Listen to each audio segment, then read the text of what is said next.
start with broader questions, and then I'm gonna go into more specific Harry Potter things. Well, I don't have a favourite really. I just enjoy the contrast. Although I had a lot of gaps in between episodes of Game of Thrones, and I didn't know when I did my first episode in I think series three.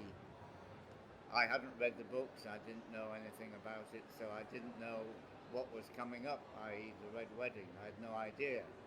But people did say, people who'd read the book said, "Oh, you'll be coming back. We know." So I thought, "Oh, right, okay. I'll just wait and see."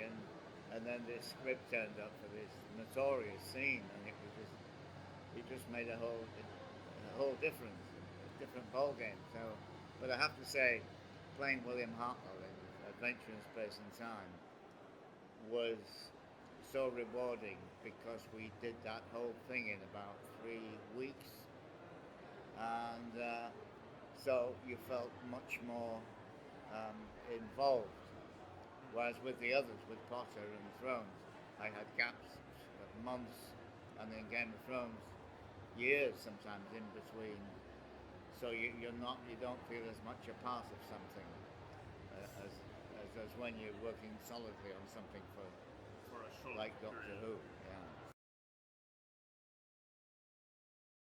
I love meeting families and young people who weren't even born when we finished making the films, let alone when we started. So you think this is something that it seems as though it can go on for a very long time, long after me. And I like that thought, and I enjoyed playing him. Uh, I thought at first when I got the part, I thought kids are going to be shouting at me in the street and thinking of him as just as a bad guy. But I think fortunately I found some humour in it. I found him. Um, he took himself so seriously, the character, that he's funny. And so it was a relief when I went to the first premiere in London, and I could hear a lot of young people just laughing at him. I thought they were going to be booing, you know, but the fact that they found him funny made him a bit more human and recognisable. And it's amazing how many kids said, "You reminded me of our caretaker at school." I mean, my God, where did you go to school? So the fact that they found him funny and the fact that he loves his cat made him more human as well. So we had three. There was Max and Alanis, and they were the two we used. But there was always another one whose name I can't remember if I ever did in the first place, that was always kept on the substitutes basket just in case. But I don't think we ever used the third one. But Max and Alanis they were both quite different, identical but very different in character. Max was um, very good at just lying in my arms and going to sleep halfway through a take, and sometimes I have to give a little tap. So we're rolling, the cameras are running. Keep your eyes open. Yeah, just a little tap on the head. And Alanis would be very good at following me around wherever I went. So I think sometimes they were aware of which one they needed for whatever scene. So different temperaments, but they both we loved each other, both of them, and they felt comfortable with just being around me and sitting on my shoulders or whatever. Well, you never get a lot of time in film. It's not like theatre where you get a few weeks to get used to the other actors and get to know them and work out the, the, the, the body space and the relationships. When you're on camera, you've got to prepare on your own at home or wherever because you don't get the rehearsal time. So you turn up at 6 o'clock in the morning in the studio, you could be on camera with total strangers or strange cats within 2 hours. You know, and then you're rolling. So you've got to form relationships a bit quicker than you would normally on stage. So I don't remember us having a lot of rehearsal time, but just working with animals, you need a lot of time, a lot of takes to get the right shot, because everything can be set up nice, but the cat won't follow you. What I had in one of my boots, I had an electronic clicker that was off camera, was worked by remote control like a TV, and my boot would make a little tiny click, and the cat would follow it, because at the end of every take, someone would come in with a long spoon, little tray that made the click noise, and there was food on it. So the cat knew that if it followed the click, there was a treat at the end of the day. They're very intelligent, of course, but they're much harder to train than, say, dogs. Dogs can be. Yeah. You can get them to do anything. That evolved to. Yeah, but cats are so wonderfully independent. My family and I, we had 3 cats at that time at home. So a cat knows a cat person, and they know you love cats, so they feel. Because my stand-in, the guy who was my stand-in, he didn't like cats, and they didn't like him, and he felt he just couldn't wait to hand it over to me when we started filming. So get rid of. Yeah, he just felt uncomfortable, you know, which is reasonable. You know, some people are like that with animals. Some people are like that with kids, you know. But I was fortunate. I had two great cats and some great kids to work with.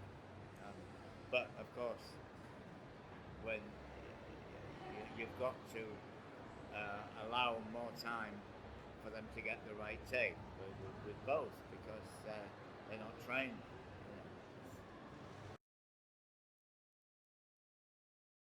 Yeah. Oh, it happens all the time in film. So we're particular with Potter, because a part like Filch, it's not like Snape or Dumbledore that seem to have more parts of the story. They're just few and far between. So you've got to try and make sure the character makes an impact and that people remember what he does. Yes, I remember times when you've gone to the cinema for the premiere and you're sitting there and thinking, oh, I hope they keep this scene in, because I remember it being funny and true and great fun to do. And then it's cut. And so, you know. Do you have any specific one that comes to mind, or no? No, because you have to quickly forget them, because you don't want to be hanging on to things. You know, you've got to learn, especially with film, you've got to learn to let go sometimes. You say, oh, well. But I was very fortunate in that there were very, very few instances where that happened. A lot of the stuff that I was very fond of stayed in the picture. So every time the scene would come up in the cinema, it would be pleasure and a lot of relief that I hadn't been cut. Well, I remember Chamber of Secrets, the second one, most. It was my favourite because my daughter, who was in her early teens, she came to visit me on set, and the director, Chris Columbus, said, "Is that your daughter?" I said, "Yeah." "Let's get her in the film. So they gave her a school uniform, and she was in the background of the scene where I come bursting through, find my cat petrified, and I go off the wall. "You murder my cat, I'll kill you! I'll kill you!" All that, and her little head pops up in the background, and when we saw the premiere, she saw herself just for a brief moment, and she spent quite a few days with me on set. And she was in the hall when they had the big hall scenes, and so just having her there was a pleasure. And I can't remember which film it was, but it must have been one of the later ones where myself, Michael Gambon, and Alan Rickman were patrolling the hall, and all the kids were asleep on there because I think the Dementors or something were coming. It's the third one, I think. Oh, well, remember that. So, as we were going through with our torches, and I had my lamp, there was a little noise that came out, a fart noise, and it was under Daniel Radcliffe's bed, and he didn't know, but Michael Gambon had a remote control fart machine, which he was just letting off, and you could hear giggling, and some of the beds were shaking, and we couldn't work out. Nobody knew whose bed it was, and Daniel realised, and he jumped out of bed and just shouted, "Gambon!" He knew immediately, because Michael Gambon's a bit of a practical joker, so he knew immediately who'd done it. And I think it may be on camera somewhere. I think it's out there somewhere. It's out there somewhere. I think the cameras were rolling. So. Well, we hope we will see that one once. Yes, I think it's an outtake that you can check out. He's probably still doing it. Well, that was not in the script, and there was nothing in the script. But David Yates, the director, said, he gave me a broom. He said, "There you are. Just do something totally useless." So I just swept all this rubble, and I thought, well, that was a nice little moment. But I thought that won't be in the film, and it was my last. I think it was my last appearance in the whole movie. So it's amazing how many people remember that moment. The fact that it's just.